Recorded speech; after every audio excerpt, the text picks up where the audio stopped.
My name is Nora Bennett. I'm 67 years old, a retired literature teacher who once believed that the walls of a home could remember kindness. For most of my life, that belief was enough. I lived in the house my husband Thomas built by the edge of Cedar Lake, a place shaped by his hands and my patience. But the night I decided to leave that house for a while, something in me knew I was really walking into a test I didn't plan to fail. Before we begin, I'll tell you this. Sometimes the only way to see someone's truth is to step away from it. If you've ever felt unsure about who truly values you, stay with me till the end. And if you like stories that remind you it's never too late to stand quietly for yourself, follow this channel so you don't miss the next one. Now, let me tell you how it all began. It started on a cool Friday morning. The light outside was thin, just enough to outline the reflection of the lake against my window. I had packed a single suitcase, more out of ceremony than need. A few sweaters, my husband's pocket watch, and an old notebook filled with names of flowers Thomas once planted by the porch. I moved slowly, deliberately, as if my body already knew this day would draw a line between what I wanted to believe and what was actually happening. My son, Caleb, called just as I was locking the back door. "Mom, you sure you'll be okay driving that far alone?" His voice was smooth, too careful. I told him I'd be fine, that I needed a month to rest and think. He hesitated for a beat before saying, "Don't worry about the house. Mara and I will keep an eye on things." That was the line that stayed with me all day. So polite, so harmless, yet oddly heavy.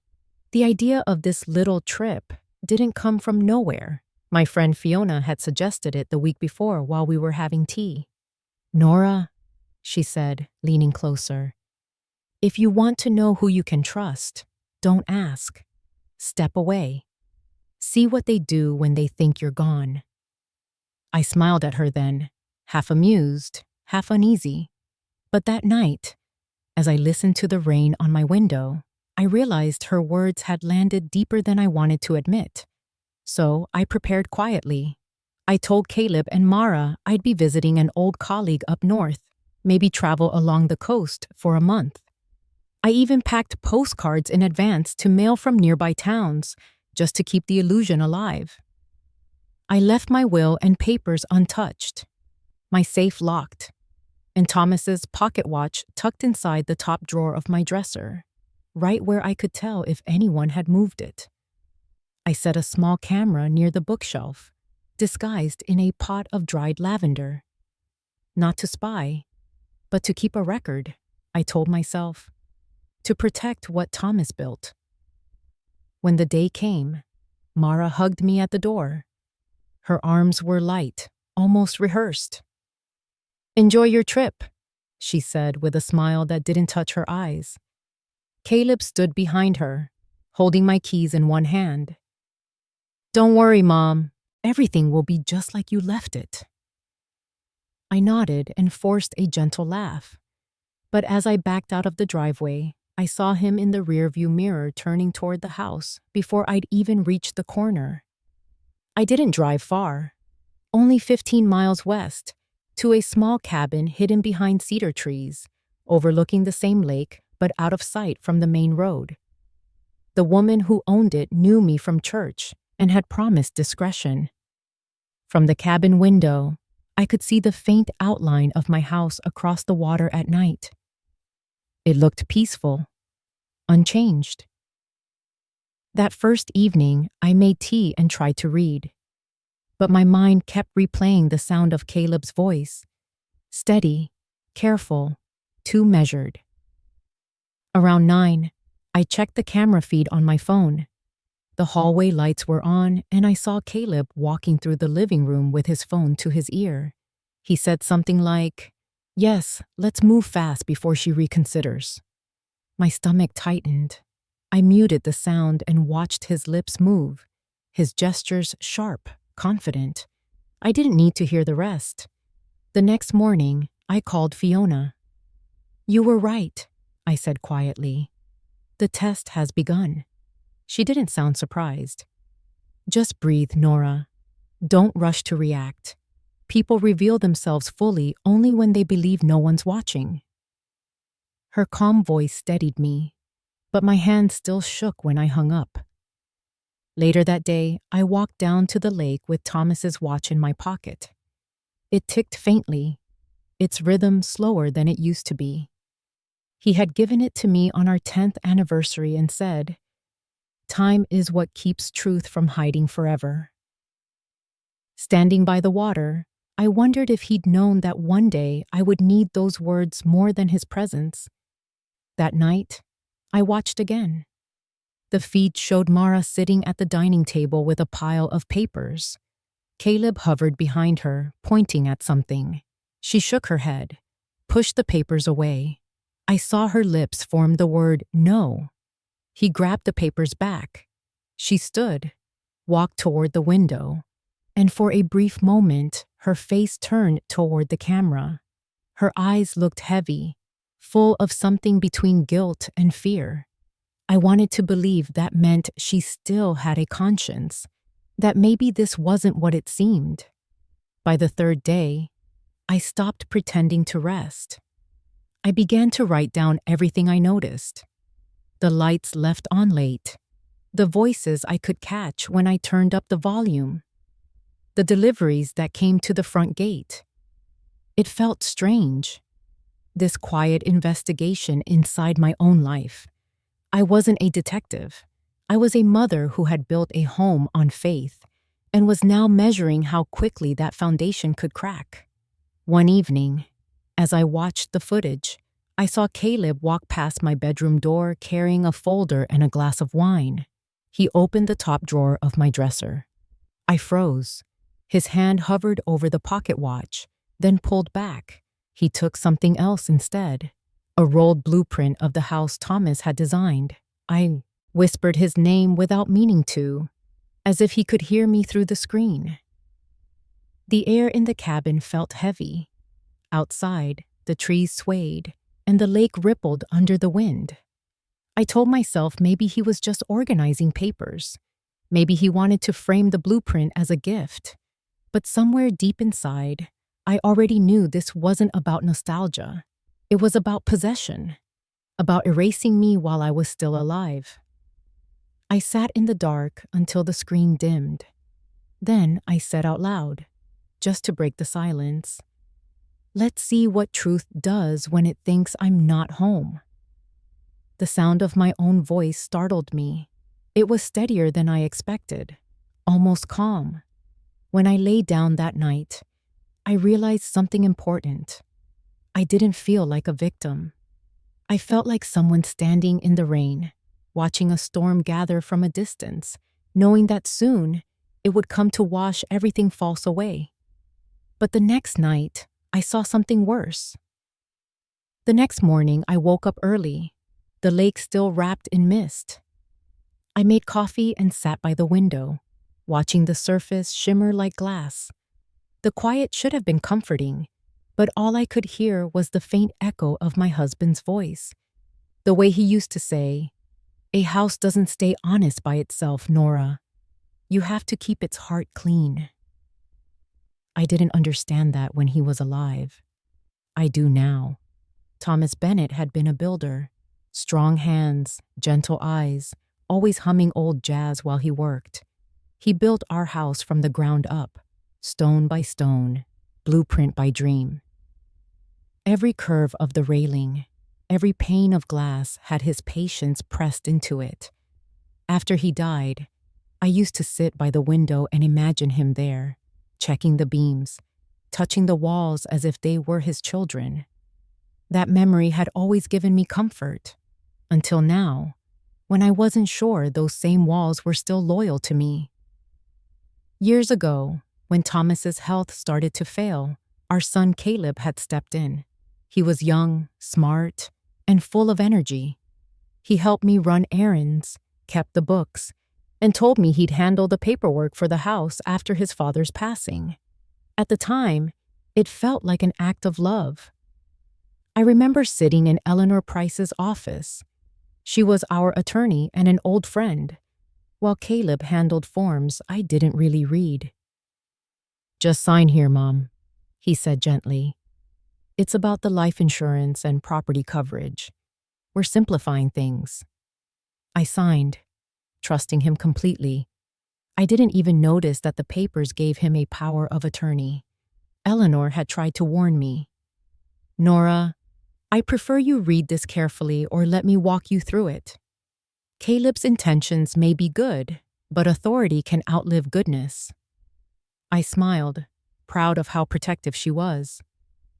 "I trust my son," I said then. She sighed, nodded, and let me be. Looking back, I can still see the hesitation in her eyes. It was the same look I caught in my own reflection this morning. Faith colliding with fear. About noon, my phone buzzed with an email alert. It was a copy of a transaction notification. Caleb had requested updated homeowners insurance, listed under both our names. It wasn't illegal, not even suspicious by itself, but the timing made my stomach twist. I stared at the document on the screen, remembering how he once told me, "One day, this house will be your legacy to us." And now it seemed he was claiming it before I was even gone. I drove into town that afternoon to see Eleanor.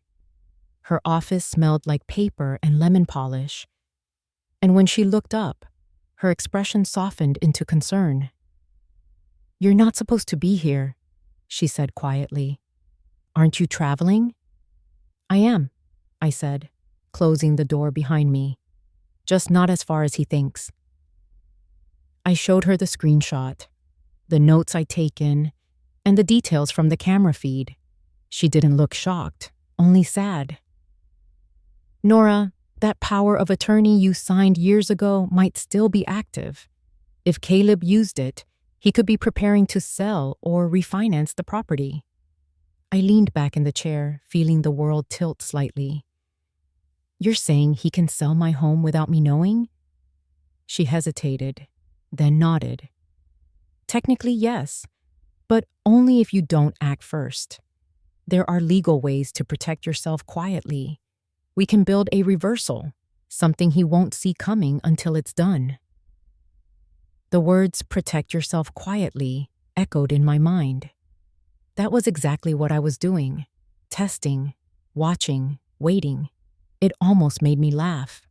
The strange symmetry of it all. "Do it," I said finally. "Whatever you have to, but don't let him know I'm here." Eleanor promised to start drafting a plan. She would send a discreet confirmation email in a few days, disguised as a routine property inquiry. "If he replies to it," she said, "we'll have what we need." When I left her office, the afternoon sun was already low, painting everything in gold. I stopped by the grocery store, bought soup and candles, and drove back to the cabin. On the way, I passed my own mailbox, the one at the end of the long gravel road leading home. There was a package on top of it, unclaimed. The handwriting was Caleb's. Neat, slanted. It said, "For Mom, when she gets back." I didn't stop. I couldn't. Back at the cabin, I heated the soup and sat with the old blueprint Thomas had drawn decades ago. The paper had yellowed, the ink softened by time. His signature was there, small but proud, and below it, a note he'd scribbled in pencil. "To be lived in with grace." I traced those words with my fingers, feeling both grateful and ashamed. Grace. That was the one thing I wasn't sure I had left. Later that night, I heard the chime of an incoming message on my phone. It was from Caleb. "Hope you're enjoying your trip, Mom. Take pictures for us." I stared at the screen, my throat tightening. He still called me Mom, like a man who thought love was a safe disguise. I didn't reply. Instead, I opened the camera feed again. The living room was dark, but faint light from the kitchen spilled across the floor. Caleb was sitting at the table, talking to someone on speaker. I turned up the volume just enough to catch fragments. Something about papers ready and the buyer trusts me. Then laughter. A low, careless laugh that didn't belong to the boy who once stayed up late, fixing the porch with his father. I closed the app and stared at the ceiling. Above me, the cabin creaked, the sound like a quiet warning. I thought about the day Thomas died, how Caleb had held me, whispering, "I'll take care of everything," and how, in my grief, I'd believed him. Somewhere between trust and habit, I'd forgotten that love without boundaries becomes permission. I stood up, walked to the window, and looked toward the faint glow of my house across the lake. From that distance, it still looked perfect, steady, graceful, whole. But I knew better now. A house may remember kindness, yes, but it also remembers deceit. And sooner or later, the walls start talking back. I whispered, "Time is watching, Thomas." Outside, the wind carried a chill across the water. I pulled my sweater tighter and turned off the light. Tomorrow, I told myself, I'd be ready to see just how far my own son would go. But the next night, I caught him saying words I never thought I'd hear from my child. The morning began with a quiet fog rising from the lake, the kind that makes everything look softer than it really is. I brewed my coffee and watched the cabin window cloud with steam. On the table lay a folded map, my notebook, and the phone I'd silenced after reading Caleb's last message. My hands lingered on the cup longer than necessary. I knew what I had to do that day, but I didn't yet know how much it would hurt to see it unfold. I told myself I was only going to check the house, to make sure nothing had changed. But deep down, I wanted proof.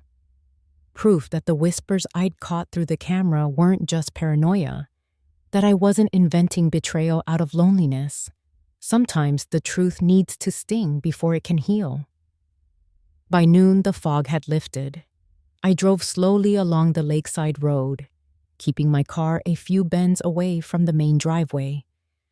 My house looked peaceful from the distance, sunlight glinting off the window panes Thomas once polished by hand. I parked near the tree line and turned on the camera feed from my phone. The view inside was clear. Caleb pacing the living room, Mara sitting at the table with her arms crossed. I couldn't hear the first few words, but then her voice rose just enough for the microphone to catch. "I don't want to do this, Caleb. She trusts us." Caleb's tone was sharper than I remembered. "You think I like it? You think I want to sell the house? We have no choice, Mara. The debts won't wait. Mom doesn't understand what we're up against." Mara stood, her hands trembling as she reached for him. "She's your mother, not an investor." He turned away, his shoulders rigid. "She'll be fine. She has her pension. And when this is over, I'll buy it back. It's just business." I felt my chest tighten. That's what hurt the most. Not the greed, but the casual way he turned love into math. I shut the phone, took a breath, and started the car. I needed distance, even from the distance I'd already put between us. I drove to a small diner in town, one of those places where the table still smelled like coffee and the waitresses call you sweetheart. I ordered soup I didn't finish and wrote notes in the margins of my notebook. Dates, times, words I'd overheard. Each line felt like a small betrayal I had to preserve. When I returned to the cabin, the sun was setting. I checked the feed again. The lights were on, brighter this time. Caleb was on the phone, his voice clear through the speaker. "Trent, we're ready. List it quietly. No open house. Just one buyer." My breath caught. Trent Walker. The name hit like a cold draft. He'd been a local real estate agent, slick, confident, the kind of man who sold dreams in expensive suits.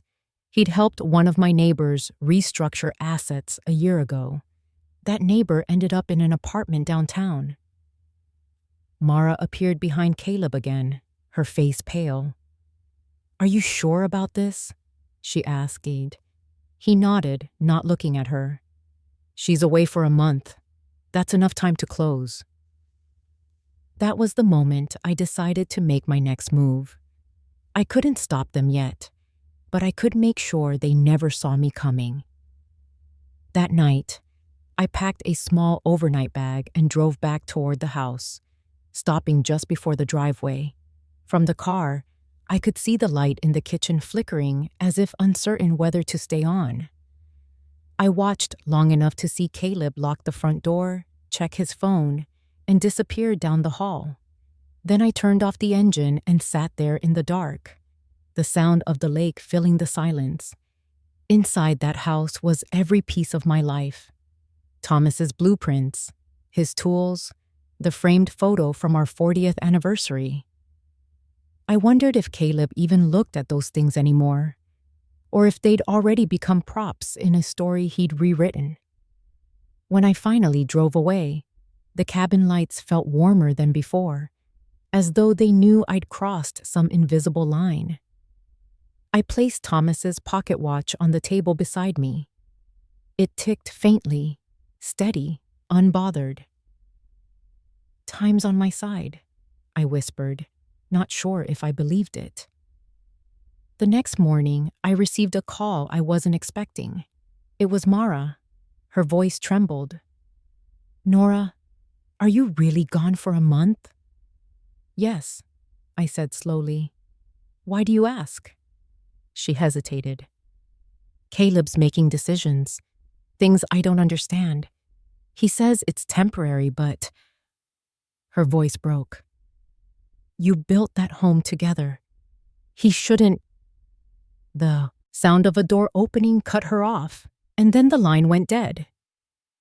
I stared at the phone until the screen dimmed. That evening, as the sun set, I turned on the feed one more time. The living room looked different now. Boxes stacked in corners, papers on the coffee table, the blueprint spread open like a plan already in motion. Caleb sat with Trent, both men laughing. Mara poured wine but didn't drink. When Trent raised his glass, the reflection of the window caught her face. She looked like someone standing at the edge of a decision. I whispered to the empty room, "Hold on, Mara. I see you." I spent the rest of the night writing a list.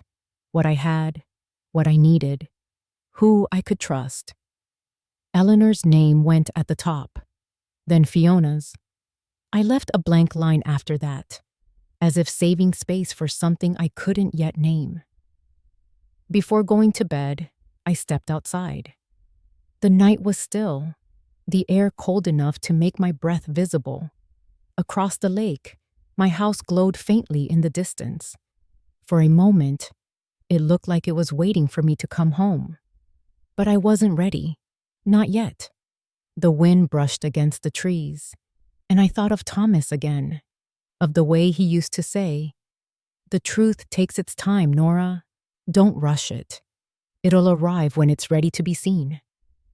That night, I promised myself I would wait, but not forever, because waiting and watching are not the same thing, and the next thing I saw proved that more than anything else.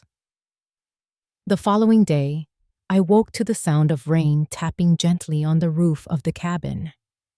It was steady, almost soothing, like a reminder that the world still had rhythms I could trust. I made a cup of tea and wrapped myself in Thomas's old flannel blanket. The lake outside was veiled in a thin mist, and beyond it, I could see the faint outline of my house. Quiet, composed, deceitfully peaceful. It struck me how betrayal often hides best behind ordinary beauty. By mid-morning, I opened my laptop and connected to the feed from the living room camera. The image flickered for a second before coming into focus. Trent Walker was there, standing near the fireplace, his expensive coat still damp from the rain. He walked around the room like he already owned it, pointing at corners, nodding approvingly. Caleb followed him, eager, like a man auditioning for validation. Trent's voice carried across the microphone, clear enough to make me flinch. "We'll list it as an assisted living transition. Makes the paperwork easier. Buyers love a clean story. You'll get the full offer within the week." Caleb's voice was lower, uncertain. "She's not in assisted living. She's just taking a break." Trent smiled, the kind of smile that stretches but never warms. "Then it's your job to make the story fit. You want this deal done, right? It's just a house. Don't get sentimental." Through the lens, I saw Mara standing by the kitchen counter, her hands clasped tightly. She didn't say a word. Her eyes followed them, but her face stayed unreadable, like a painting half-finished. I felt a coldness climb up my spine. Assisted living. They were turning my home, my sanctuary, into a false narrative. To strangers, I'd be the absent mother tucked away somewhere, incapable of protest. The thought made me press my hand to my chest, trying to steady the heartbeat that no longer felt entirely my own. I called Eleanor. My voice shook despite my effort to sound calm. "He's using me, Eleanor.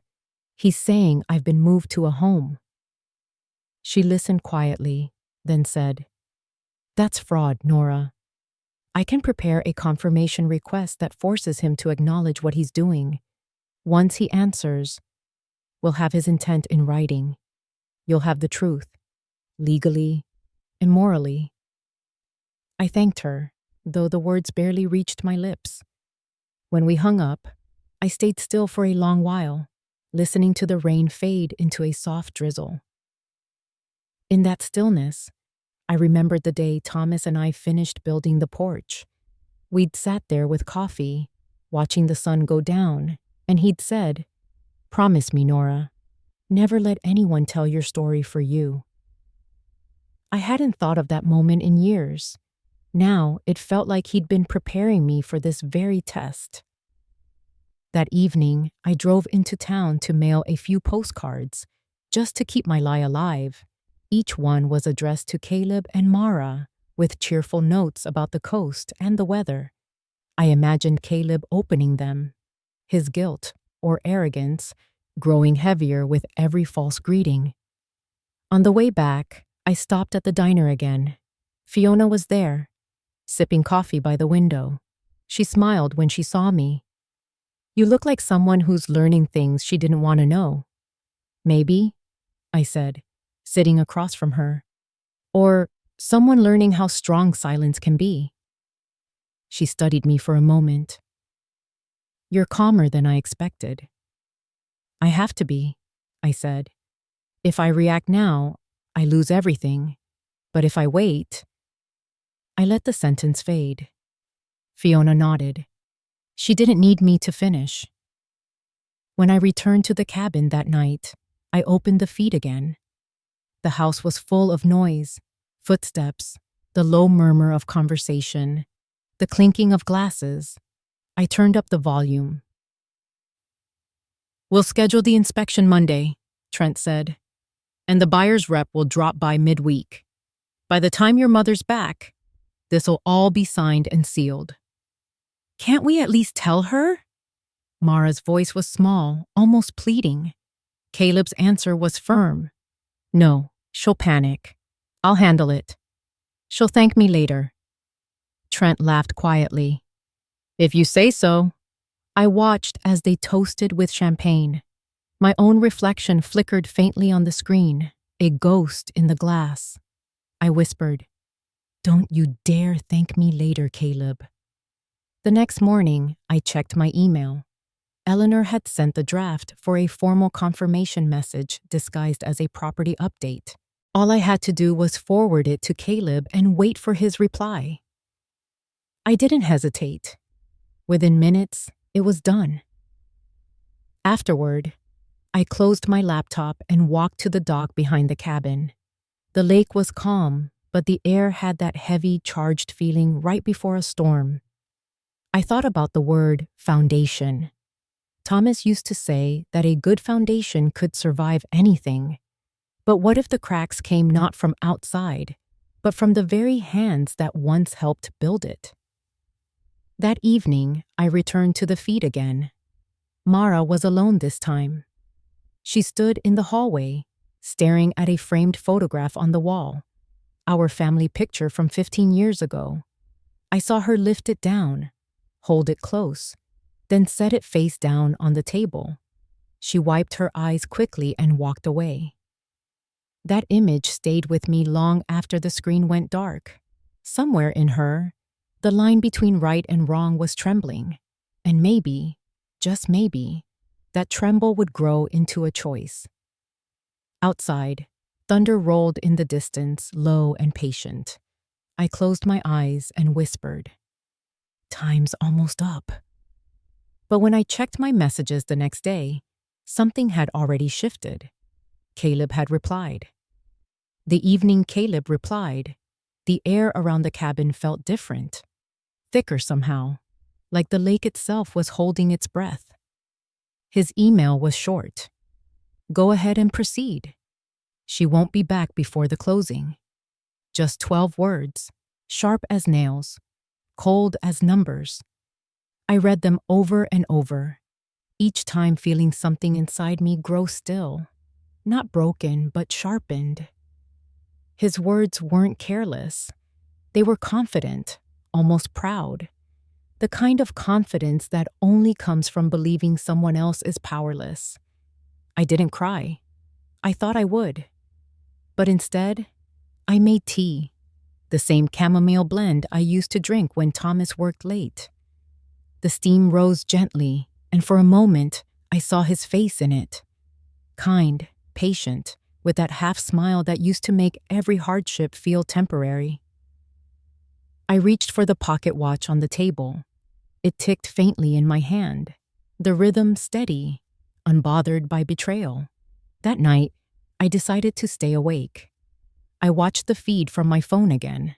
The living room lights glowed softly, shadows swaying as the storm outside grew heavier.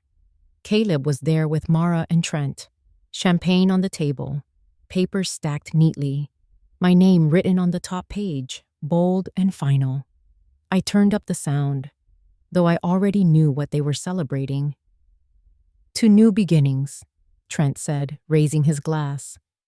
Mara hesitated, her eyes flicking toward my photograph on the wall. "You mean endings," she whispered, but her voice was too low for them to hear. Caleb laughed, clinking his glass against Trent's. "To freedom," he said, "and to doing what has to be done." I could barely breathe. There was something cruel about hearing joy in the voices of those who once called your house a home. The sound didn't just fill the room, it filled the cracks between my ribs. I turned down the volume and sat in silence. On the table beside me was Thomas's blueprint. The lines he'd drawn were delicate, precise, still intact despite the years. I traced them with my finger, each curve a promise of care, each note a small act of devotion. Near the bottom corner, faded by time, was a phrase he'd written in his familiar script. "If love is honest, it leaves no doubt." I stared at those words until they blurred. I lit a candle. Its small flame reflected on the window pane, trembling like a heartbeat. Outside, the rain intensified, drumming against the glass in waves. The sound reminded me of nights long ago when Caleb was little, when he used to run into our room during storms, clutching his blanket and whispering, "Mom, don't let it get me." I used to hold him close until the thunder passed. Now, I wondered who he ran to when the storms came. I thought about Fiona and her words. If you want to know who someone is, give them silence and time. She was right. Silence exposes. Time convicts. Sometime past midnight, the camera feed caught movement. Mara was alone in the kitchen now. She stood there staring at the champagne glass still half full. Then she walked to the window, pressed her palm against the glass, and whispered something I couldn't hear. The expression on her face wasn't triumph, it was grief. She turned off the light and left the room, leaving Caleb and Trent's laughter echoing faintly from somewhere deeper inside the house. I realized then that not everyone inside those walls was lost. Some hearts were still breaking for the right reasons. A flash of lightning illuminated the lake, and for a second, I saw my reflection overlapping with the image of my home on the screen. It looked almost like I was standing in the same room, watching them. It was then I made a choice, not out of anger, but out of love for the truth Thomas had built into that house. I whispered, "I'll save it with my heart, even if I lose everything else." The rain softened near dawn. The candle had burned low, its wax pooling around the base like melted time. I packed a small bag, documents, the watch, the blueprint, and my notes. Then I called Fiona. She answered on the second ring. "You sound calm," she said cautiously. "I'm past anger," I replied. "I just want to finish what I started." She didn't ask what I meant. Fiona had known me too long to need details. "Then do it quietly," she said. "You've always had more strength in silence than most people have in noise." After we hung up, I sat for a while, listening to the cabin settle in the morning breeze. The lake had turned silver under the first light, calm after the storm. I sipped the last of my tea and placed Thomas's watch in my pocket. The ticking matched my pulse. By the time I stepped outside, the air was clean, washed, almost forgiving. But forgiveness wasn't what I sought. Not yet. I got into my car, looked once more, across the lake, toward the faint silhouette of my home, and whispered, "You're not lost to them. Not while I'm still breathing." Then I started the engine. The tires crunched softly on the wet gravel as I pulled away from the cabin. Every tree, every turn of the road felt like a memory giving me permission to go. The sky above was streaked with pale light, promising nothing, revealing everything. I was going back, not to argue, not to accuse, but to witness, to see the truth with my own eyes. And that night, I would. I waited until nightfall before driving back. The sky was moonless, and the road to the house was slick from earlier rain. My hands gripped the steering wheel, steady but cold. Every turn felt heavier than the last, every mile closer to the heart of something I could no longer ignore. By the time the old cedar trees appeared at the edge of the driveway, I turned off my headlights and rolled the car to a quiet stop. The air was damp, heavy with pine and silence. I sat there for a moment, staring at the faint light seeping through the living room curtains. My house, my history, my proof. I turned off the engine and stepped out, the gravel crunching softly under my shoes. Every instinct in me wanted to scream, to burst through that door and demand the truth. But that would ruin everything. I needed to see it for myself, not as a mother, but as a witness. The rain began again, soft and deliberate, like the sky was trying to wash away the evening before it began.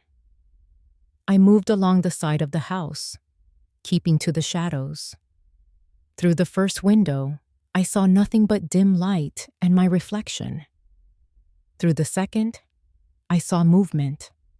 I crouched lower, my breath fogging the glass. Inside, Caleb stood by the dining table. Papers were spread across it, the same ones I'd seen in the feed. Trent was there too, his tie loosened. his confidence thicker than the smoke curling from the candle beside him. Mara sat between them, her expression drained of warmth. A notary stamp rested on the table.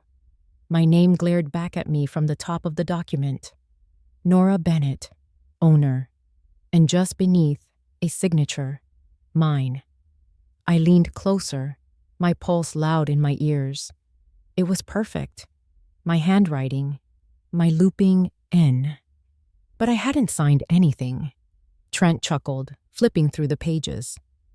There it is, clean as daylight. Once this is filed, the house is as good as gone. Caleb nodded, his jaw set. She won't know. She's halfway to California by now.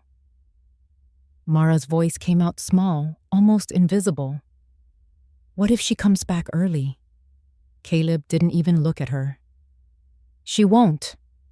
I pressed my hand against the wet wall to steady myself. For a moment, everything blurred. The rain on the glass, the candlelight flickering, my son's face outlined in gold and deceit. I could almost hear Thomas beside me, that old calm voice that never rose even when the world shook. Nora, don't fight the storm. Let it reveal what's weak. Inside, Trent was pouring champagne again. He raised his glass. To fresh starts. Caleb lifted his. To taking control. Mara hesitated, her fingers trembling around the stem of her glass. She didn't drink. Instead, she stared at the window, her eyes catching the reflection of the rain. For a second, I thought she saw me. Her expression softened, guilt flickering across her face before she looked away. Then Caleb said something I'll never forget. Dad would have done the same. He built it for us, not for her to sit in forever. The words hit like a slap. I stumbled back from the window, my breath ragged. The world tilted, the rain louder now, the house glowing like a wound that refused to close. Thomas built it for love, not for profit, not for power. Hearing his name twisted into justification was more than I could bear. I stood there in the rain, soaked through, unable to move. Then something glinted near the porch, broken glass. A champagne bottle had tipped, spilling across the boards.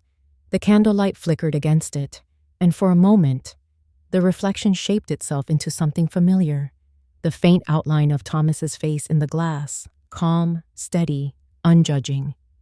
My breath caught. I blinked, and the image was gone. But the peace it left behind wasn't. I took a step back, whispering to the night, "You see, Thomas, they've forgotten what you built. But I haven't." I didn't stay longer. I'd seen enough to turn pain into clarity. I walked quietly back to the car, my shoes heavy with mud, my mind clearer than it had been in weeks. When I reached the cabin, I stripped off the wet coat and sat by the fire, shaking but not from cold. I took the watch from my pocket and set it on the table beside the blueprint. The ticking filled the silence. I stared at it until the rhythm matched my heartbeat again. Every second that passed was another small victory, proof that time, unlike people, never lies. Then I opened my notebook and wrote down everything I had seen. The forged signature, the names on the documents, the notary's seal, the champagne, the reflection of Thomas in the broken glass. I ended the entry with 4 words. Now I have proof. Outside, the storm rolled farther down the lake, its thunder echoing faintly in the distance. I imagined it carrying away the last pieces of my old trust, clearing space for something stronger. I didn't know what would come next, but I knew this.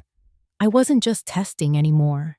I was preparing, and by the time the sun rose again, I would no longer be the woman they thought they could deceive. Because once you see the truth with your own eyes, you can never unsee it. I didn't sleep that night. The image of my forged signature burned behind my eyelids each time I closed them. By dawn, the rain had stopped, and the lake was still again, smooth as glass. I made coffee, not for comfort, but for focus. There was no room left for hesitation. What I'd seen couldn't be undone, and what came next had to be exact.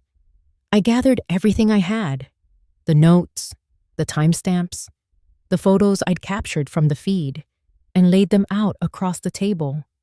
Each page felt like a confession, each screenshot a small truth pulled from silence. Thomas's watch ticked steadily beside them, counting the seconds of my new resolve. At 8 sharp, I called Eleanor. She answered before the second ring. "Nora," she said softly, "I was waiting for your call." "I saw it all," I told her. "The papers, the forged signature, the notary, everything." She didn't sound surprised, just determined. "Then we move now. I've already prepared a document. An email that looks like a simple confirmation request from the county records office. It'll ask Caleb to verify the transaction. If he responds, he's admitting to fraud. Once we have that, I can activate the reversal deed we discussed. The house will transfer directly into a protected foundation under Thomas's name." "Thomas Bennett Foundation," I repeated quietly, liking how it sounded. "That feels right." "It is," she said. "It means his name stays with the house forever. They can't sell it, can't touch it, not without your approval." I exhaled for the first time that morning. "Send the email." Within minutes, the message left Eleanor's office. It was disguised perfectly, simple and bureaucratic. The kind of note people don't question when they're too sure of themselves. She copied me quietly so I could watch it arrive in Caleb's inbox. Hours passed. I waited. The world outside looked deceptively peaceful. The lake reflecting clouds, the trees unmoving. I ate nothing, barely drank water. I just sat by the table, listening to the watch tick and the occasional bird tapping against the cabin window. At noon, my phone buzzed. It was a forwarded message from Eleanor. Caleb had replied, "Hi, yes, proceed with the transaction as discussed. The property owner is aware and has approved." My hands trembled as I read it, not from fear, but from the strange weight of vindication. He had written his own undoing in a single sentence. Eleanor called again. "That's all we needed," she said, her voice calm but fierce. "I'll file the reversal deed first thing tomorrow.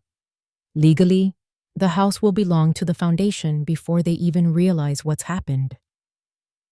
For a long moment, I couldn't speak. My throat ached with the quiet kind of grief that comes from losing someone who's still alive. "Thank you, Eleanor," I whispered finally. "Not just for the law, but for the dignity." "That's what justice should look like, Nora," she said gently. "It doesn't always have to shout." After we hung up, I walked outside. The wind had picked up again, scattering leaves across the dock. I looked across the lake toward my house, its windows catching the sunlight like glass eyes pretending to see. I wondered what Caleb was doing right then, if he felt triumph, or guilt, or nothing at all. I sat on the edge of the dock and dipped my fingers into the water. It was cold, grounding. "Thomas," I murmured, "it's almost done. I just wish it didn't have to hurt this much." Back inside, I backed up every file onto a small drive. Photos, screenshots, emails, each one stored, copied, secured. I labeled it cedar-proof and placed it in an envelope. The envelope went into my bag, right next to the watch. I wanted to keep both the evidence and the memory of what love used to look like close to me. That evening, as the sun went down, the feed showed the house again. The mood inside had changed. Caleb paced the living room, phone to his ear, his gestures sharp, Irritated, Trent sat on the couch, flipping through papers, his expression tightening. Mara hovered near the doorway, her arms crossed. I couldn't hear everything, but the fragments that reached me were enough. "What do you mean the buyer wants more time?" Caleb snapped. "You said this was handled." Trent shrugged. "The bank's asking for confirmation from the county. Standard procedure. It's fine. You're panicking over nothing." But I saw it. The first flicker of unease on Caleb's face, the doubt creeping into his posture. His voice softened slightly. "It's not nothing. If Mom finds out..." Mara cut in, her tone low. "Maybe she should." The silence that followed felt heavier than thunder. Trent rolled his eyes and poured another drink. "Relax. By next week, it's over." I leaned back in my chair, the corners of my mouth curving, not in triumph, but in quiet understanding. The storm was already shifting direction, and they didn't even feel the wind yet. When I turned off the laptop, the cabin was dark except for the soft glow of the fire. I sat by it, letting the warmth touch my face. I thought about forgiveness, how it always asks to be let in before it's earned. But forgiveness has its own timing, just like truth. I whispered to the flames, "You taught me patience, Thomas, and now patience is doing the work." Outside, the rain began again, light and rhythmic. It sounded less like sorrow now and more like applause, the kind that comes quietly after justice begins to move, silently, but surely. Tomorrow, the papers would be signed. The house would belong to the Thomas Bennett Foundation. My home would be safe. But even then, part of me knew the story wasn't over. Because some truths don't rest until every heart that broke them learns how to listen. The next morning began with sunlight streaming through the cabin windows, but it didn't bring warmth. I felt hollow, like I'd spent the night holding my breath. Justice was in motion, yet peace still hovered somewhere far away. I poured coffee and sat by the window, watching the lake ripple in small waves. The reflection of the house across the water shimmered faintly. Somewhere inside it, I imagined Mara pacing, thinking, regretting. It didn't take long before my phone rang. The caller ID made me pause. "Mara." For a moment, I considered not answering, but something in me, maybe the part that still believed people could choose the right thing at the last second, made me swipe the call. Her voice was unsteady. "Nora, it's me. Please don't hang up." I said nothing. I wanted to hear what honesty sounded like. "I didn't know it would go this far," she continued, her words tumbling fast. "Trent said it was temporary, just to cover a loan. Caleb promised you'd never find out. I wanted to believe him. I really did. But now, I can't sleep. I can't eat. Every time I look at that house, I see what we're doing."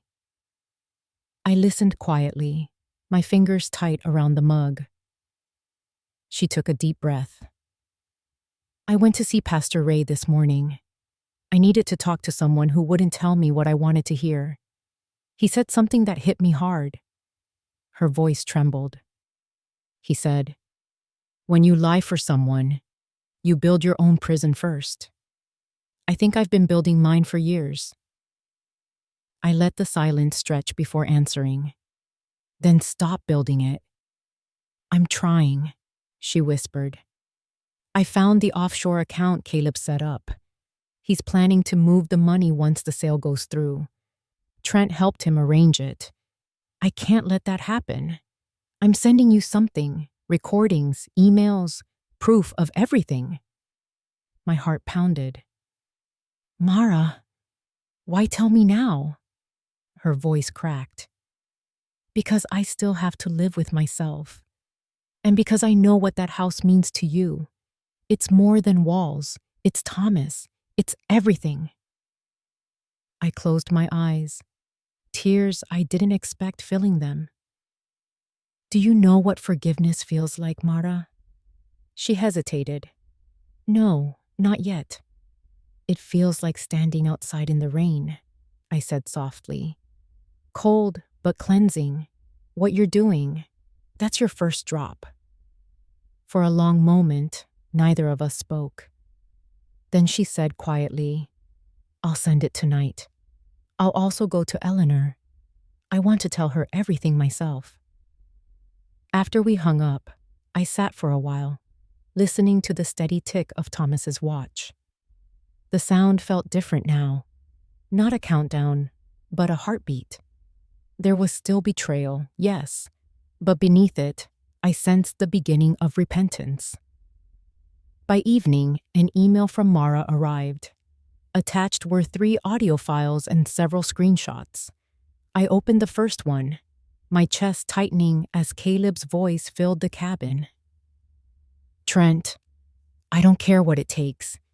Just make sure the paperwork clears before she's back. Once the funds hit, we move them offshore. No trace. The second file was worse. Mara's voice, shaking, asking him to stop. Caleb dismissing her. The third ended with Trent saying, If she finds out, just say it was her idea. She's old. No one will question it. I pressed pause and sat back, letting the weight of their words sink in. For a few minutes, I couldn't move. The world felt tilted, the air too thick to breathe. But beneath the hurt, there was clarity. This was the truth I needed, the kind that didn't just wound, but freed. I forwarded everything to Eleanor with a short note. For the record, use it wisely. Within an hour, she replied, Already secured. We'll add it to the file. The timing couldn't be better. Night fell quickly. I stepped outside the cabin, the air cool against my skin. Across the lake, faint light glowed from my house again. I wondered if Caleb noticed Mara's absence. Somewhere inside those walls, I imagined him still talking, still convincing himself he was right. But lies have a strange echo. They always come back to their source. I walked to the end of the dock, the boards damp under my bare feet. The moon rose above the trees, pale and distant. I whispered into the open air. You taught her better than you know, Thomas. Somewhere inside her, your kind of honesty survived. When I returned inside, I found another email waiting, this one from Pastor Ray.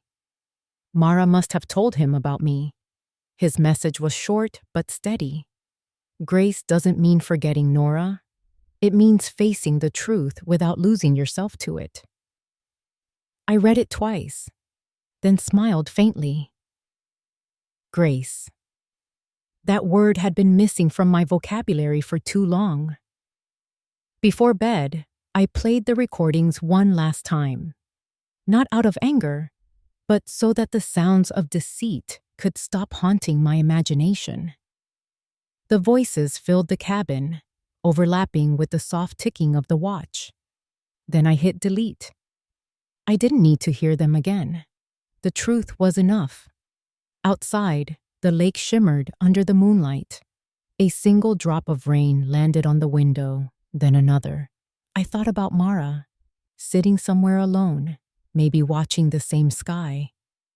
Redemption always starts with confession, and tonight, she had taken her first step. Tomorrow, the town would gather for the community event. Caleb would be there, smiling, pretending everything was perfect. But this time, I wouldn't be watching from afar. This time, I would be standing closer than he ever imagined. The morning of the community party broke bright and deceptively cheerful. The sky was a perfect, cloudless blue, the kind that makes people believe the world is gentle. I dressed quietly, folding my shawl over my shoulders and pinning Thomas's watch to the inside of my coat. Its ticking against my chest was a comfort, a rhythm I trusted more than words. From the cabin porch, I could already hear the faint hum of music drifting from town. It was the annual Cedar Lake Charity Gala, hosted in the community center just a few blocks from my house. Caleb had taken over the planning this year. He wanted visibility, prestige. He called it a celebration of new beginnings. I smiled at the irony. He had no idea how true that title would become. Before leaving, I called Eleanor. "It's time," I told her. Her voice was steady. "Everything's ready. The foundation transfer will finalize at noon. Once it's done, the property belongs to the Thomas Bennett Foundation. You'll just need to be there when the truth settles." I thanked her and hung up. As I drove toward town, the lake shimmered beside me, calm but deep. I thought of Mara's recordings, of her trembling voice, of the courage it took to betray a lie for the sake of truth. People talk about bravery like it's loud, but real courage, I've learned, often whispers. When I arrived, the parking lot was already full. Music spilled from the hall, laughter blending with the clinking of glasses. Through the open doors, I saw Caleb near the stage, shaking hands, smiling, every bit the charming host. His suit was pressed, his confidence immaculate. Trent hovered nearby, talking to a group of investors. And Mara stood at the edge of the crowd, her hands clasped, her face pale but determined.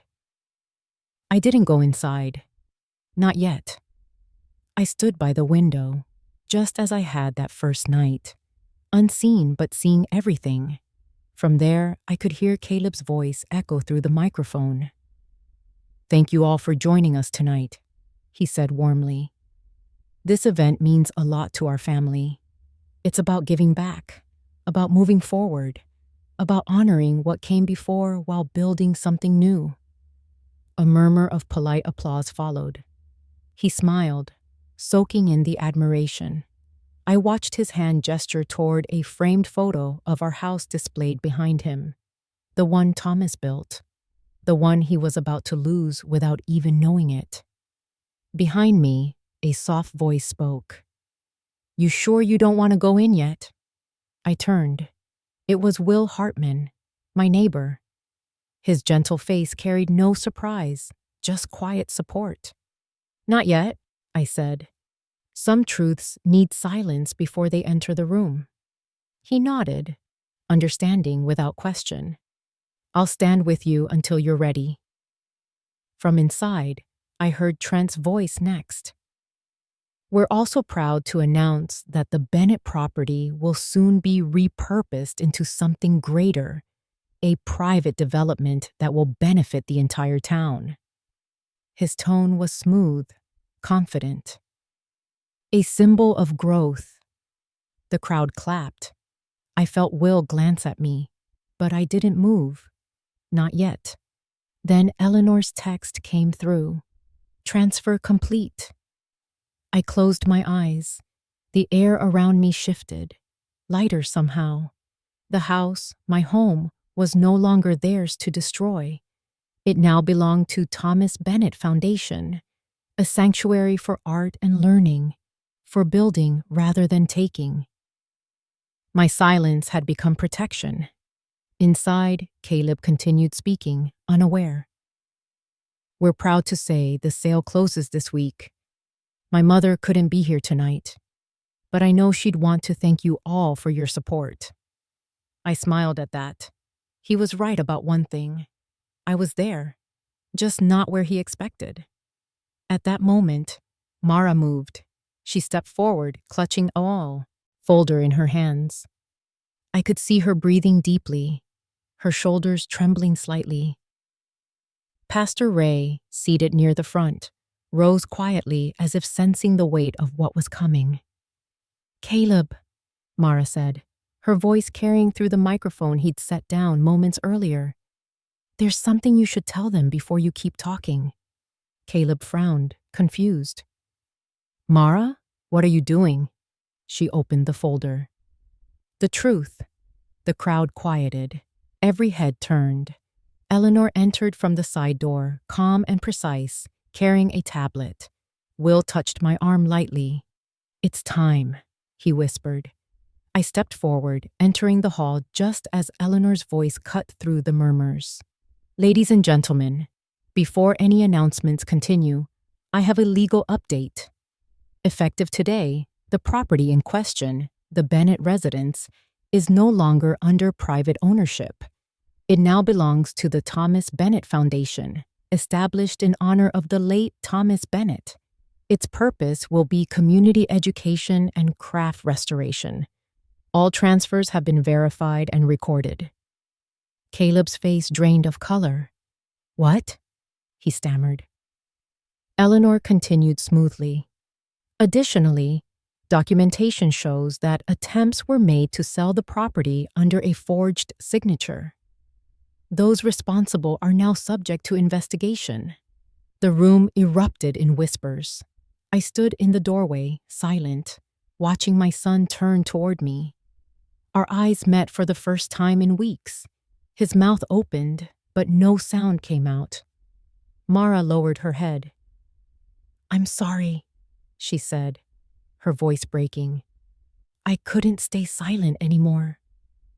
Trent cursed under his breath and started toward the exit, but two officials standing by the door stepped forward. He froze, and Pastor Ray raised a hand gently. "Let the truth breathe," he said, his voice calm but commanding. The room fell silent again. I stepped closer, my footsteps steady against the wooden floor. Caleb's eyes filled with tears, of anger, of shock, maybe of shame. I stopped a few feet away and said softly, "You raised your hand to sign, Caleb. I was watching." The silence that followed was so complete it felt sacred. Behind us, the screen flickered to life, displaying footage from the camera in my living room. Caleb signing, Trent laughing, Mara standing by with tears in her eyes. 10 seconds of quiet proof. The audience didn't gasp. They didn't need to. The weight of the moment spoke for itself. I turned to Eleanor and nodded. She understood. The transfer was done. Justice had arrived without shouting. When I walked out of the hall, the sun was setting over Cedar Lake, casting everything in gold. The air smelled clean again, like after a storm. Behind me, I heard Pastor Ray's voice closing the evening. The truth doesn't disappear when ignored. It waits, patient and quiet, until it's ready to be seen. And for the first time in weeks, I felt peace move through me, not triumph, just peace. But I also knew peace never comes without a cost. The next morning, I woke to the kind of silence that follows a storm. Clean, still, but full of aftershocks. The whole town was already whispering about the charity event. Some said it was poetic justice. Others called it a scandal. I didn't care about the noise. Justice doesn't need applause. It only needs to stand on its own 2 feet. I made tea and sat by the cabin window, the lake calm as a mirror. Sunlight hit the surface, scattering gold across the water. For the first time in weeks, my reflection didn't look like a stranger. I'd protected Thomas's house. I'd protected what he built. But my heart wasn't settled yet. There was one more thing that needed to happen. Something quieter than revenge, deeper than justice. Around 10, I heard a soft knock on the cabin door. I didn't move right away. Only a handful of people knew I was here. When I finally opened it, Mara stood on the porch. Her hair was damp, her eyes red, and in her hands was a thick folder. She looked smaller than I remembered, not in size, but in spirit. "Can I come in?" she asked. I nodded and stepped aside. She entered slowly, as if the floor itself might reject her. I motioned for her to sit, but she remained standing. "I didn't sleep last night," she said quietly. Neither did Caleb. He didn't expect it to end that way. I studied her. Truth never ends the way liars plan it to. She looked down, clutching the folder. He's angry, ashamed. I don't even know. But I had to come. There are things you should have. The original contract, the passwords to his accounts, the proof of the offshore transfer. I don't want to hide anything anymore. She handed me the folder. I want you to have it all. I took it gently, setting it on the table between us. The weight of it felt heavier than paper. It felt like closure, unfinished, but inevitable. Mara, I said softly, you could have walked away after last night. Why come here? Her eyes met mine, full of something raw. Because forgiveness isn't free. I can't ask for it without facing you first. I walked to the stove, poured her a cup of tea, and handed it to her. Then sit. Let's face it together. She sat, holding the cup with both hands, her knuckles pale. For a long time, neither of us spoke. The only sound was the faint ticking of Thomas's watch on the table. Finally, she said, I used to think love meant protecting someone, even from the truth. But now I see that all it does is bury both people alive. I didn't love Caleb right, and I certainly didn't love myself right, but I can still try to do one honest thing. I nodded. You just did. Tears welled in her eyes. What will happen now? Legally? The house belongs to the foundation. The rest will sort itself out. Morally? I paused. That's between you, Caleb, and whatever mirror you both choose to face. She wiped her eyes, then reached into her pocket and pulled out something small. It was the pocket watch. Thomas's. I froze. I found it in Caleb's drawer last night, she said softly. He must have taken it weeks ago. I don't think he even remembered what it meant. I thought it should come home. I took it carefully, the metal cool against my skin. The hands were stopped at 9/11, the exact time Thomas's heart had given out all those years ago. I hadn't realized until now that I'd never wound it since. Maybe part of me wanted it to stay paused in the moment he left, as if time itself could hold him still. Thank you, I whispered. She stood then, setting the empty cup down. There's one more thing, she said. Caleb doesn't know I'm here. But tomorrow night, at the community hall, he's supposed to give a public statement about the event. To clear the family name, he said. If you want to be there, if you want to end this in your own way, that's the time. I met her eyes. You'll be there too?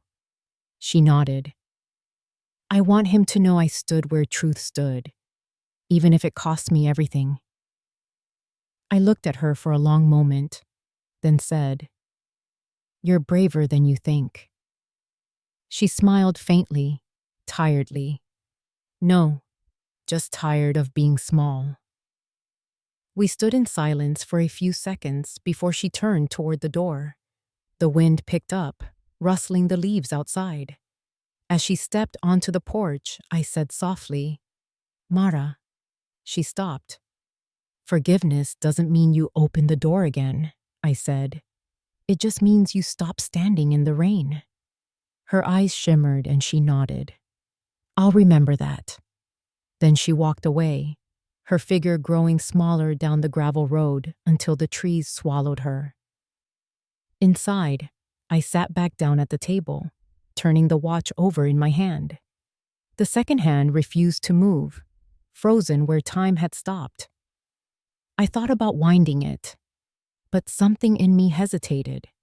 Maybe some moments weren't meant to start again. Maybe they were meant to stay still, to remind us of what happens when we forget what matters most. The folder sat beside me, filled with numbers and lies and the evidence of greed.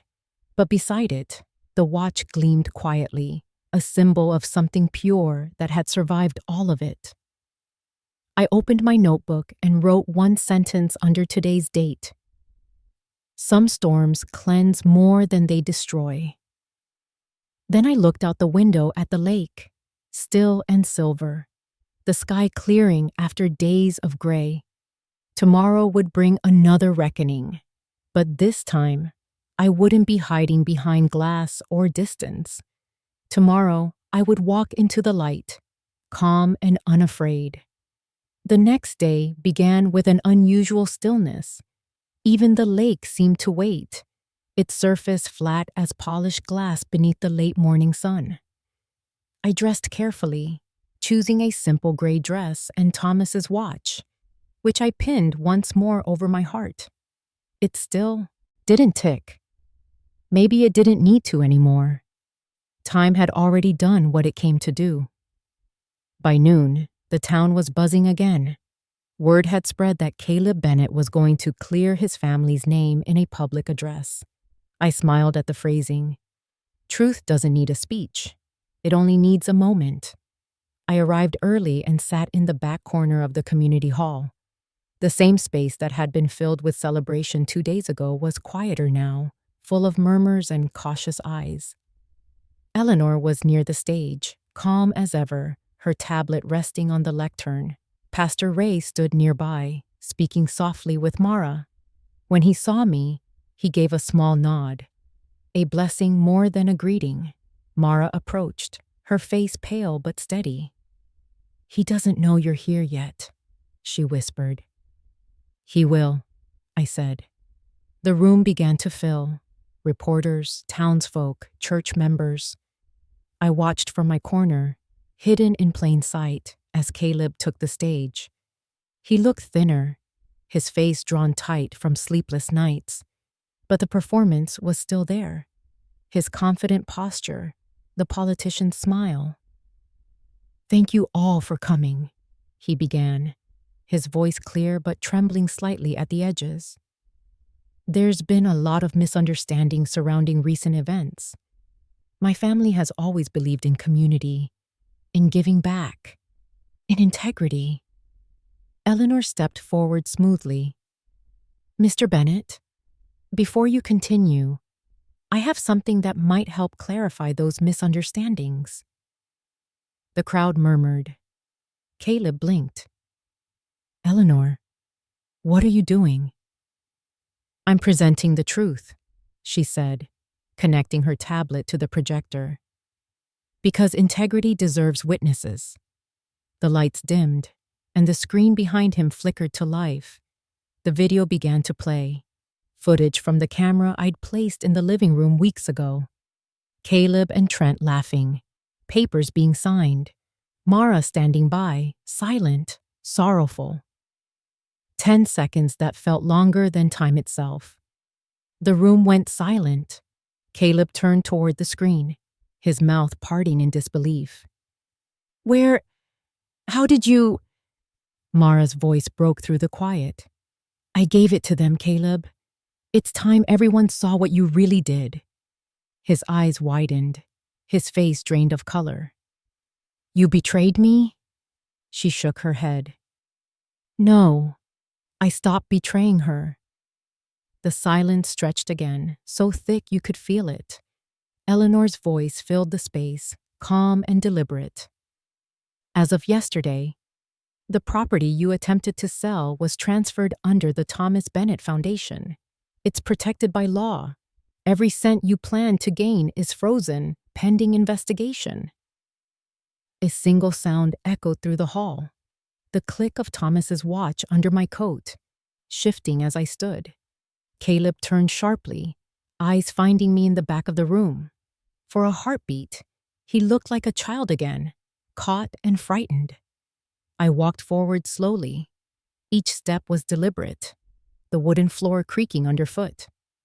When I reached the front, I faced him fully for the first time in weeks.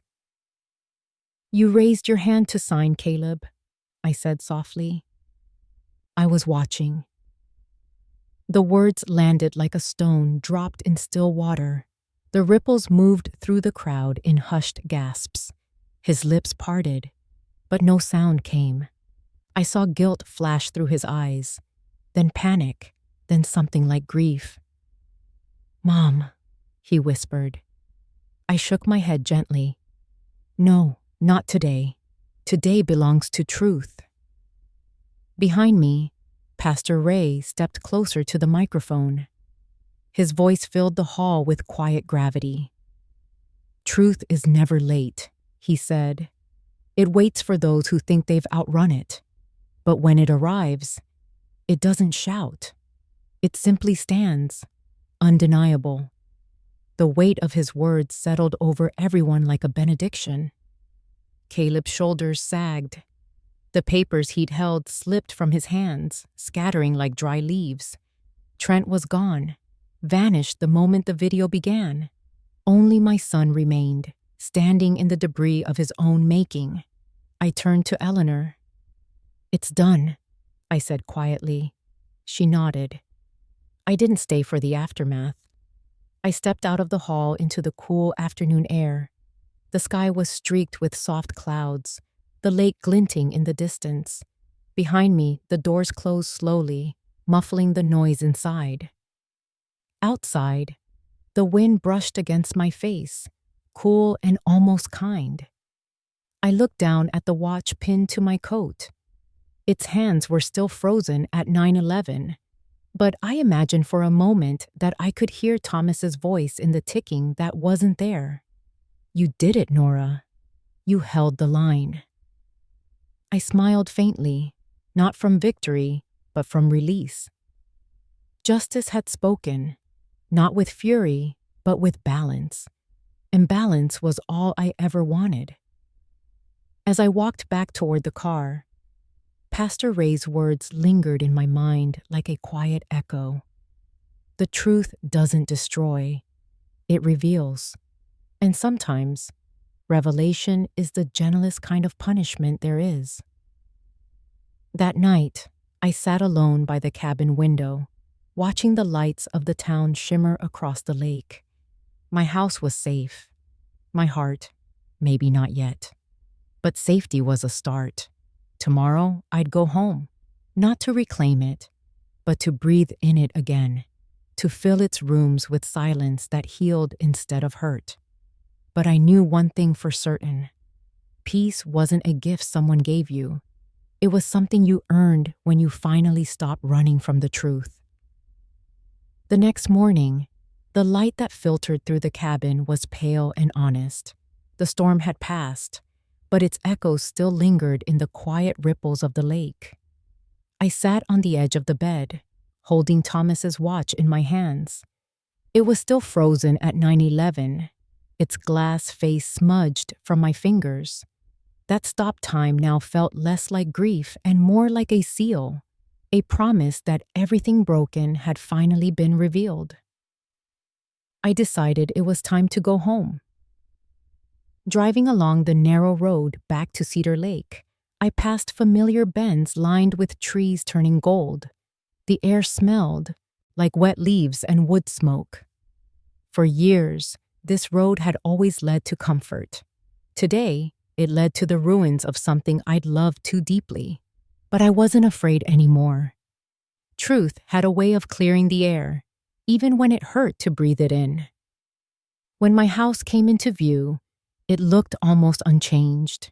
The porch steady, the shutters clean, the lake glinting softly behind it.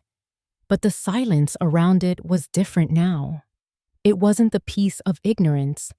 It was the calm that follows a reckoning. I parked near the gate. The lock was broken, hanging loosely from the latch. I stepped over it and walked up the path. The door creaked as I pushed it open, the smell of stale champagne and paper lingering faintly in the air. Sunlight poured through the windows, touching the walls Thomas once painted himself. For a moment, I felt both heartbreak and gratitude. The house had survived them. In the living room, the evidence of their undoing still lay scattered. Their voices gone, but their intentions lingering in the remnants. Empty glasses on the table, boxes half packed, a few documents left behind. I bent down to pick up one of the papers.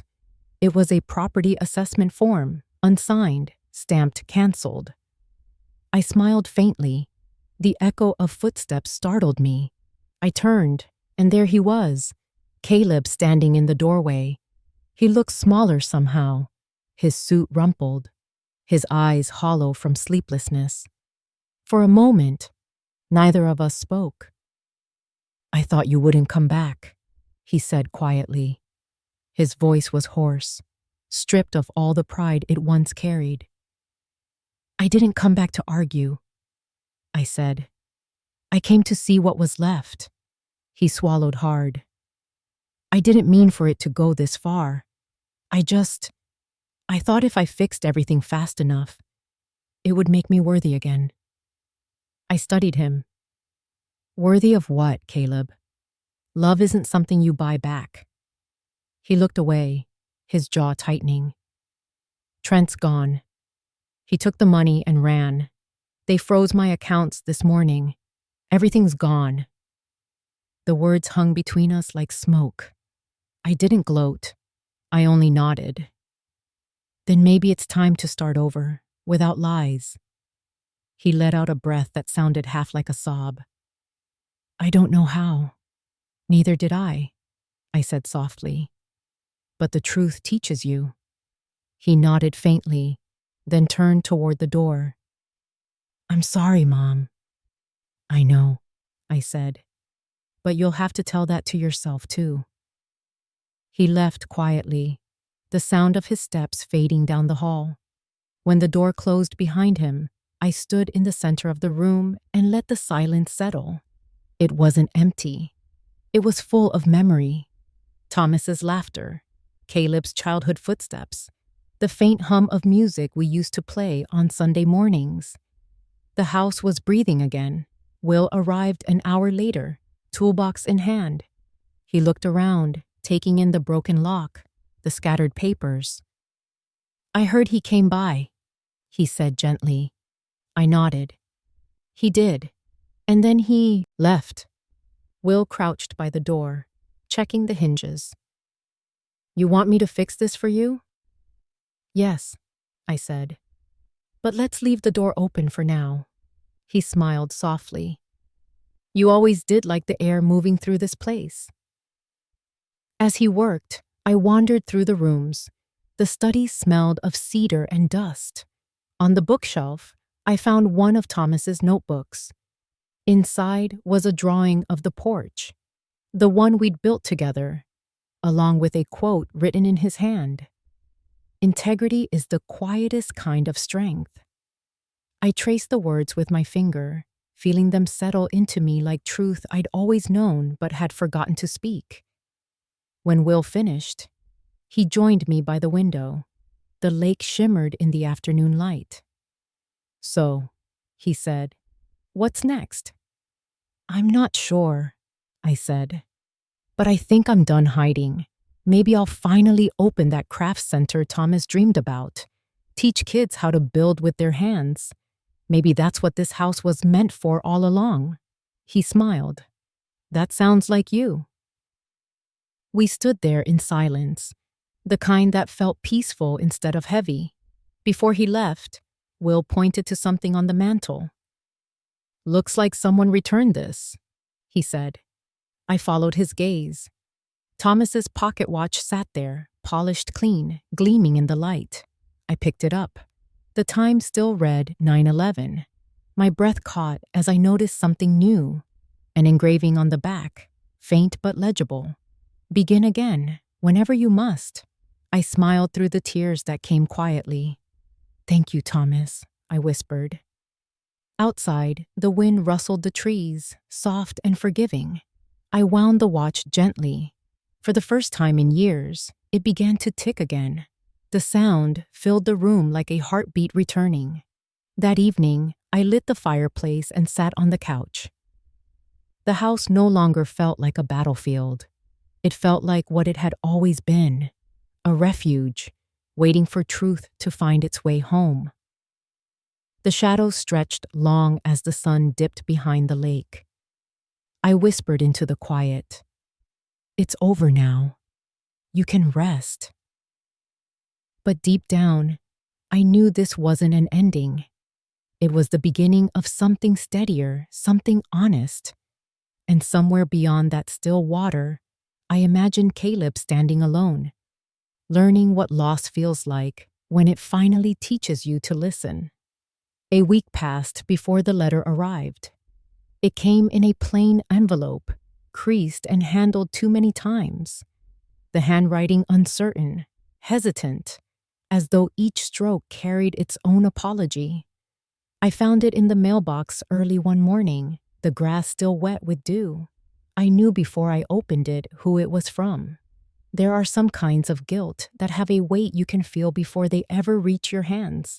I carried it inside and placed it on the kitchen table, beside Thomas's watch. The ticking filled the silence again, steady, patient. I made coffee, then sat staring at the envelope until the sun reached the edge of the window frame. Finally, I tore it open. "Mom, I don't expect you to forgive me, not after everything. I just need you to know I finally understand what I did. I thought I was saving us. What I really did was trade our home for my fear. I was afraid of failing, of losing control, of not being the man Dad was. Every decision came from that fear, and every lie made me smaller. I can't live like that anymore. Trent's gone. He took what he could and disappeared. I reported what I knew to the authorities. They told me the foundation is safe. I'm glad. I think deep down, I always knew it was supposed to be yours, and his, and the town's. Maybe that's why I never celebrated when I thought I'd won. I didn't win anything. I lost everything that mattered. I've left Cedar Lake for a while. Pastor Ray helped me get a spot at a rebuilding program in Idaho. We're fixing homes damaged in the floods last spring. He said redemption doesn't come from saying sorry. It comes from doing something worth forgiving. I don't know if I'll ever be worthy, but I'm going to try. Tell Mara I forgive her. I hope one day she forgives herself. Tell the kids. Tell them their father finally learned what a house really means. If you never want to see me again, I'll understand. But if one day you do, I'll be where the hammers sound like second chances. Love, Caleb. By the time I reached the end, my hands were trembling. The paper smelled faintly of cedar and salt, as if he'd written it by the water. I pressed it against my chest, over the steady beat of Thomas's watch, and let the tears come. Not the kind that burned, but the kind that release what's been waiting too long to leave. A knock came at the door. It was Pastor Ray. His expression was soft, as if he already knew. "He asked me to bring you this," he said, holding out a small photograph. I took it carefully. The picture showed Caleb in a work shirt, standing beside a half-repaired house. There was dirt on his face, sunlight in his eyes, and something in his smile I hadn't seen in years. Peace or maybe humility. Pastor Ray sat with me for a while as I read the letter again, his voice low when he finally spoke. "You did right by him, Nora. Justice gave him consequences. But love gave him a road back." I nodded, unable to speak. The watch ticked between us, each beat a reminder that time can wound. But it can also mend if you let it. When he left, I walked to the porch and sat on the step, letter still in hand. The breeze moved through the trees, carrying the faint scent of rain. Somewhere far away, maybe across the mountains or in a town still half ruined, my son was rebuilding something. Perhaps not just a house, but himself. I read his last line again, where the hammers sound like second chances. It was the kind of sentence Thomas would have loved. I smiled, feeling both of them close. The man who built our home, and the boy who was finally learning what it meant. Mara stopped by that afternoon with Amy and Jude. The children ran toward me, laughter ringing through the yard. She stood by the fence, hesitant. "I heard he left town," she said quietly. I nodded. He's learning to build again. Her eyes softened. Maybe we all are. The kids tugged at my sleeve, asking for cookies, and I laughed, really laughed, for the first time in months. The sound felt foreign, then familiar. When they left, I folded Caleb's letter and placed it inside Thomas's blueprint notebook. It felt right there, between lines drawn in hope and the instructions for something built to last. As evening fell, I sat by the window, watching the lake shimmer in fading light. The world outside looked gentler now, as though time itself had exhaled. I whispered into the quiet, "You'd be proud of him, Thomas. Not for what he did, but for what he's trying to fix." The house creaked softly, the sound like an answer. Some wounds never close completely, but they stop bleeding when forgiveness finally finds its shape. And for the first time, I knew this story wasn't just about loss. It was about repair. A full year passed before the town began calling the old Bennett house by its new name, the Thomas Bennett Community Workshop. It stood at the same spot by the lake, its foundation untouched, its spirit reborn. The paint was fresh, the windows wide open, and laughter echoed through the rooms where betrayal had once lived. If a stranger had walked by, they would never have guessed the house had ever known sorrow. Every Saturday, children from the local school came to learn woodcraft and simple restoration. I taught them how to sand a beam, how to listen for the true sound of a hammer strike. I told them, "Wood remembers what your hands feel. Be honest when you work, or it'll show." They nodded solemnly, then laughed when I handed them their tools. Watching them, I often thought of Thomas. He dreamed of this, a place where skill and sincerity could outlast him. Mara was there too, almost every week. She managed the donations and ran art classes for the younger ones. Her voice had softened since the day she'd walked into my cabin, carrying guilt like a stone. She still looked tired sometimes, but not broken. Redemption had given her a kind of grace I couldn't teach, and the children adored her. Amy and Jude came running to me one morning, their faces flushed from play. "Grandma," Amy said, holding up a wooden birdhouse they'd painted together. "Look, it's for the bluebirds." I smiled. "Then it needs to be steady enough to hold their song." They laughed, proud of their creation, and ran off again. That afternoon, Mara approached me by the porch, a shy smile on her face. "We're hosting a small picnic next weekend.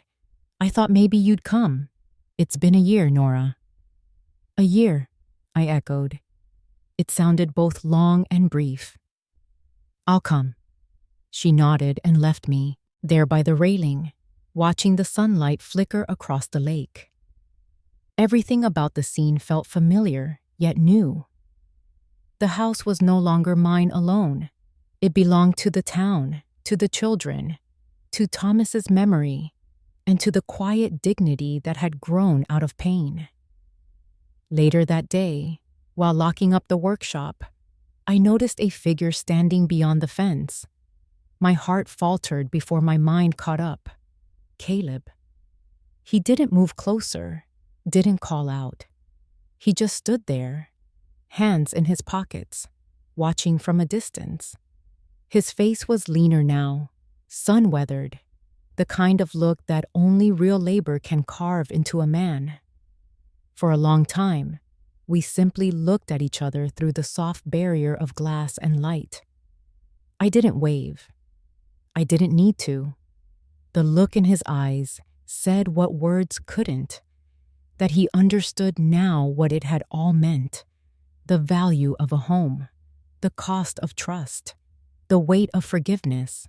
He nodded once, slow and deliberate, then turned and walked down the road toward the trees. Mara came out a few moments later, following my gaze. "Was that?" I nodded. "Yes, but he's not ready to come in yet." She hesitated. Will he? Maybe one day, I said softly. But forgiveness doesn't mean opening the door again. It just means knowing it's there when he's ready. We stood side by side for a while, the wind moving gently through the open workshop windows. Inside, the children's projects lined the tables, birdhouses, picture frames, small wooden boats. Every piece carried fingerprints, imperfections, and pride. Imperfect beauty, built from honest hands. As the sun sank lower, Will joined us, holding a picnic basket. We're still on for next weekend? He asked. I smiled. We are. Maybe next spring, we'll plant something new in the garden, something that lasts. He grinned. You mean like hope? Exactly, I said, but with deeper roots. That evening, when everyone left, I walked through the house one last time. The air was filled with faint sawdust and lavender oil. On the wall above the fireplace hung Thomas's blueprint, framed at last. Below it, the plaque read, "Integrity builds what time cannot erase." I ran my hand over the smooth wood of the table where the first deceit had once taken place. It now bore scratches from the children's crafts, stains from paint and glue, proof that it was living again. The house had found its second purpose, and so had I. Outside, the lake shimmered in gold and silver as dusk settled. The air smelled of pine and something sweeter. Renewal, maybe. I sat on the porch, the watch warm in my palm, its ticking steady and alive again. Time, it seemed, had forgiven us too. And for the first time, I didn't look at the horizon with loss. I looked at it with promise. Tomorrow, more children would come.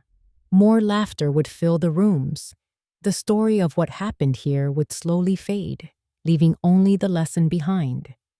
That quiet, justice can rebuild what greed destroys, and that the hands that once trembled in betrayal can learn in time to create again. I whispered into the fading light. You were right, Thomas. It was never about the walls. It was always about what they could hold. The wind stirred softly through the porch railings, carrying with it the scent of cedar and new beginnings. Evenings at Cedar Lake have their own kind of grace. The water turns silver just before dusk. The trees bow slightly in the wind, and the air smells like rain even when the sky is clear. That night, I sat on the porch of the Thomas Bennett workshop with a cup of tea in my hands, the watch ticking softly beside me. It was still strange to hear it alive again, steady and patient. Time had stopped once when everything fell apart. Now it moved with quiet purpose, forgiving but firm. The children had gone home hours ago. Their laughter still echoed faintly in the halls, a sound that used to ache and now only soothed. The tables inside were littered with small wooden projects, paintbrushes, scraps of paper, signs of creation instead of destruction. I'd spent the afternoon helping Amy and Jude carve their initials into a bench by the window. They'd chosen to place it where the sunlight always falls first. Mara had stayed late, tidying up the supply shelves. Before leaving, she turned to me with that soft, hesitant smile she carried now. You'll come tomorrow, won't you? The kids are bringing flowers for the garden. I wouldn't miss it, I said. She hesitated at the door. You think he'll ever come back? I looked out toward the road that curved past the lake, glowing faintly in the evening light. He already has, in the ways that matter. She nodded, tears glinting but unshed. Then she left, closing the door gently behind her. The porch grew quiet again. I listened to the lake breathing against the shore, the steady whisper of wind through the reeds. My reflection shimmered faintly on the water's surface, older now, but lighter. I wasn't the same woman who'd driven away from this house months ago with anger lodged in her chest and silence burning on her tongue. That silence had saved me once. Now, it didn't feel like a shield. It felt like peace. I traced the engraving on the back of Thomas's watch. Begin again, whenever you must. I did, I whispered, and it worked.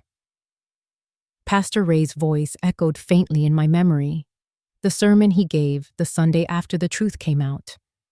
Forgiveness doesn't mean you open the door again. It just means you stop standing in the rain. I had lived in that rain for years, waiting for people to change, for life to give back what it took, for the sound of footsteps that would never come. But tonight, for the first time, I realized I had already stepped inside. The storm was over. The house was dry, the air warm, and my heart unclenched.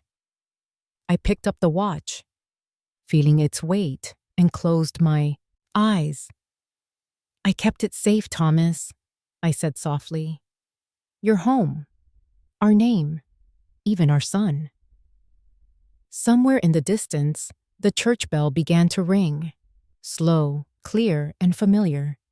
It wasn't a call to worship, not really. It was a reminder that life goes on. The sound carried across the water, mingling with the soft rhythm of the wind and the faint rustle of rain starting again far away. Somewhere beyond the hills. I smiled. Let it fall, I murmured. It's someone else's storm now. The light from the porch lamp flickered gently against the wooden walls. Inside, the watch ticked on the table beside the blueprint of the house, its sound folding into the heartbeat of the place itself. As the first raindrops began to fall, I didn't move. I just sat there, breathing in the scent of wet earth and cedar, feeling the cool air wrap around me. The rain wasn't something to escape anymore. It was only water, cleansing what it touched. I closed my eyes, whispering the final line that had lived in me since the beginning, words I hadn't spoken out loud until now. Forgiveness doesn't mean you open the door again. It just means you stop standing in the rain. The lake shimmered with tiny ripples. The world hushed except for the quiet pulse of time returning to itself. And for the first time in a very long time, I wasn't waiting for anything at all. The story was done. The house was whole. And I, finally, was home.